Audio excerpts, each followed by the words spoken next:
नमस्कार। ग्रामीण महिला विद्यापीठ के जीएमबी एकलव्य चैनल पर बालाजी महिला पीजी महाविद्यालय की बीए पार्ट सेकंड ईयर की संस्कृति क्लास में आप सभी का स्वागत है। आप सभी इस चैनल को ज़्यादा से ज़्यादा लाइक करें, शेयर करें और सब्सक्राइब करें।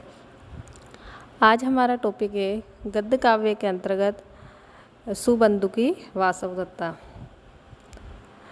सुबंधु का समय 600 से 700 ईस्वी के मध्य माना जाता है। इनका समय 600 से 700 ईस्वी के मध्य माना जाता है। इनकी एकमात्र कृति थी वासवदत्ता। सुबंधु ने की कृति कौन सी थी? एकमात्र वासवदत्ता। इसमें राजकुमार कंदर्पकेतु और राजकुमारी वासवदत्ता की प्रणय परिणय का वर्णन है। इसमें कंदर्पकेतु और वासवदत्ता की प्रेम कहानी का वर्णन है। यह एक कथा है क्योंकि इसका कथानक कवि कल्पित है, क्योंकि कवि अपनी कल्पना के माध्यम से ही इसे लिखता है। वासवदत्ता में सुबंधु ने बड़े बड़े समासों एवं कठिन पदों का प्रयोग किया है, अतः इनकी रीति गौढ़ी मानी जाती है। इस कृति में श्लेष अलंकार का विशेष प्रयोग किया जाता है। वासवदत्ता में नायक और नायिका पक्षियों के सहयोग से मिलते हैं। वासवदत्ता में दोनों नायक और नायिका तोता और मैना की सहायता से मिलते हैं। यहाँ मैना का नाम तमालिका है। इसमें कंदर्पकेतु का मित्र मकरंद रहता है। अब आपको मैं वासवदत्ता की कहानी सुनाती हूँ। राजा चिंतामणि का बेटा राजकुमार कंदर्पकेतु निद्रा देवी की गोद में विराजमान था। चिंतामणि का बेटा था कंदर्पकेतु। वो निद्रा में था। उसने स्वप्न में किसी अनिंद्य सुंदरी कन्या को देखा।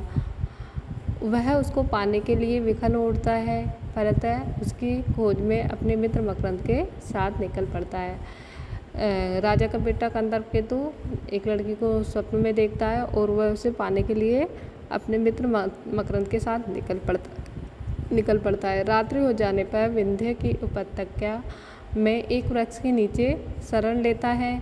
पेड़ पर बैठी हुई सारिका से उसे ज्ञात होता है कि पाटलिपुत्र की दुलारी राजकुमारी ने स्वप्न में कंदर्पकेतु को देखा है, जिसका अन्वेषण करने के लिए सारिका का नाम होता है तमालिका, निकली है। आगे चलकर सुख दंपति की सहायता से नायक और नायिका का मिलन होता है। दोनों कंदर्पकेतु और दोनों का मिलन होता है। दोनों के हृदय सागर में परस्पर अनुराग की उताल तरंगे हिलोरे ले रही है। वासवदत्ता के पिता श्रृंगार शेखर उसका विवाह किसी विद्याधर से करने के पक्षधर हैं। फलतः दोनों प्रेम के पुजारी राजकुमार और राजकुमारी जादू के एक अश्व पर सवार होकर विंध्यावटी में भागकर चले जाते हैं।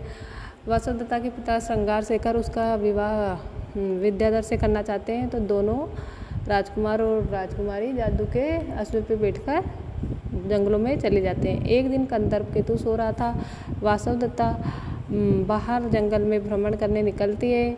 वहाँ उसको प्राप्त करने के लिए किरातों के दो दलों में संघर्ष होता है।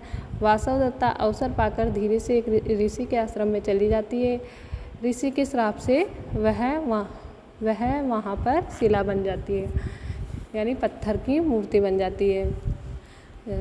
वासवदत्ता दोनों किरातों के दलों में संघर्ष होता है, तो वासवदत्ता उनसे बचने के लिए ऋषि के आश्रम में चल जाती है और ऋषि उसे वहाँ श्राप दे देता है और वह पत्थर की मूर्ति बन जाती है। जागने पर कंदर्पकेतु वासवदत्ता के लिए विकल होता है। वह उसे न पाने पर आत्महत्या के लिए उद्यत होता है। आकाशवाणी उसे ऐसा करने से रोकती है। अंत में वह जंगल में वासवदत्ता का पता लगा लेता है। अंत में राजकुमार कंदर्पकेतु वासवदत्ता को ढूंढ लेता है। राजकुमार के छूते ही शिला यानी पत्थर की बनी हुई राजकुमारी वासवदत्ता बन जाती है। अब वो पत्थर से असली रूप में आ जाती है कंदर्पकेतु के हाथ लगाते ही। बाद में मकरंद भी आकर इनसे मिलता है। अंत में सभी वापस राजधानी में आते हैं और अपना जीवन सुख के साथ व्यतीत करते हैं। ये वासव दत्ता की कहानी थी। आज के लिए इतना ही। धन्यवाद।